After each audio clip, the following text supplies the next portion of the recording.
Bishnupur super speciality হাসপাতালে ফের threat কালচারের অভিযোগ।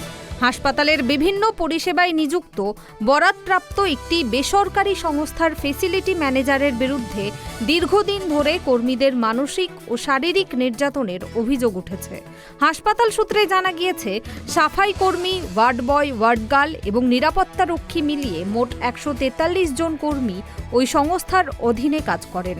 অভিযোগ, সময় মতো বেতন না দেওয়া, প্রাপ্য সুযোগ সুবিধা থেকে বঞ্চিত করা, ছাঁটাইয়ের ভয় দেখিয়ে অতিরিক্ত কাজ করানো সহ নানা ধরনের চাপ সৃষ্টি করা হতো কর্মীদের ওপর। টর্চার বলতে এখানে কারোর উপরে মারধরও করা হয়েছে। হ্যাঁ, জবরদস্তি, হ্যাঁ অবশ্যই মারধর হয়েছে। মানে তাকে সামনেও আনা যাবে, সে নিজেই বলবে যে হ্যাঁ তার উপরে মারধর হয়েছে। এটা আমাদের ইনচার্জ শিবম লাহা মেরেছে একদম। আর আমরা যদি কোনো কাজের প্রতিবাদ করি, আমরা মানে সবসময় জব চার্ট চেয়েছি, তো আমাদেরকে কোনো জব চার্ট দেওয়া হয়নি। আমরা যদি বলেছি যে আমাদের এটা কাজ নয় বা আমরা এটা করবো না, তো তখন বলেছে জানো তোমাকে এখান থেকে আমি ট্রান্সফার করে দিতে পারি, এখান থেকে ছাঁটাই করতে পারি, তোমাকে ওটিতে ট্রান্সফার করে দেবো, তোমাকে এখানেই করবো, তোমাকে ওই করবো, এইসব চলেছে, এইসব আমাদের উপর চলেছে।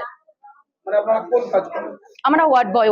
কর্মীদের দাবি, প্রতিবাদ করলেই শুরু হতো হেনস্থা, এমনকি শারীরিক নিগ্রহেরও অভিযোগ তুলেছেন তারা।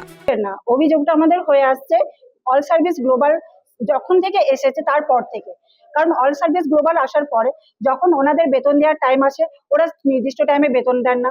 যখন ওনাদের বোনাস দেওয়ার টাইম আসে, আমাদেরকে বসতে হবে, মানে আমাদেরকে ধর্মঘট বলবো না, যেটা বলে যে ওনাদেরকে জানাতে হবে প্রত্যেকবার যে হ্যাঁ আমরা আছি, আমাদেরকে আমাদের প্রাপ্য বেতন বা প্রাপ্য বোনাস যেটা, সেটা আমাদেরকে দেওয়া হবে। আমরা অল সার্ভিস গ্লোবালের আন্ডারে আছি, বিষ্ণুপুর স্পেশাল সুপার। দীর্ঘদিনের ক্ষোভ ফেটে পড়ে বৃহস্পতিবার। নবনির্বাচিত বিজেপি বিধায়ক শুক্লা চট্টোপাধ্যায়ের নেতৃত্বে কর্মীরা হাসপাতাল সুপারের দফতরে গিয়ে বিক্ষোভ দেখান।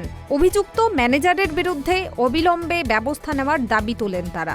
আমাদের মানে এই 10 বছর ধরে কাজ করছি, পুরোটাই অভিযোগ। সুপার স্যারকে বলতে এলে আর আমরা সবাইকে কমপ্লেন লিখিত সবকিছু দিয়েছি, কিন্তু উনি কোনো ব্যবস্থাই নেননি। আমাদের ইনচার্জও সুপার স্যারের অধীন, সুপার স্যার এলে বলবে তোমরা তো আমাদের স্টাফ নও, আমরা এই ব্যাপারে কিছু বলতে পারবো না। আমি ওয়ার্ড গার্লের কাজ করি অল সার্ভিস গ্লোবালে। আমাদের 143 জন আছে, মানে না সিকিউরিটি, হাউসকিপিং, ওয়ার্ড গার্ল। আমাদের কোম্পানির বিরুদ্ধে অভিযোগ। কোম্পানি আমাদেরকে এই 10 বছর কাজ, আমরা 9 বছর কাজ করছি, তার মধ্যে আমাদের 1,500 টাকা বেতন কমে গেছে।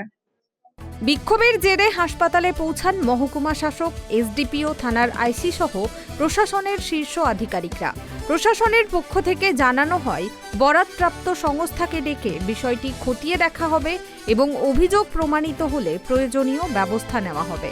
হাসপাতালে আজকে আমরা এসেছি, দীর্ঘদিন ধরেই নানা অভিযোগ, শুধু জনগণের নয়, অভিযোগটা হচ্ছে আমাদের এখানে যারা স্টাফ আছেন, যারা আমাদের পুরো হসপিটালটাকে পরিষ্কার পরিচ্ছন্ন করে রাখেন, তাদের উপর নানাভাবে নির্যাতন হয়। কাউকে ছেঁকা দেওয়া হচ্ছে দেখছি, কাউকে কান ধরে ঘোরানো হচ্ছে, কারোর কাছে টাকা নেওয়া হচ্ছে, এভাবে অত্যাচার হচ্ছে দিন ধরে।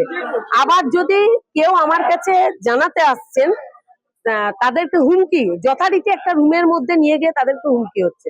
তো আমি ডিএম সাহেবকে এখানে নিয়ে এসেছিলাম। এই উদ্যোগটা তো শিবম লাহা সবাই জানে।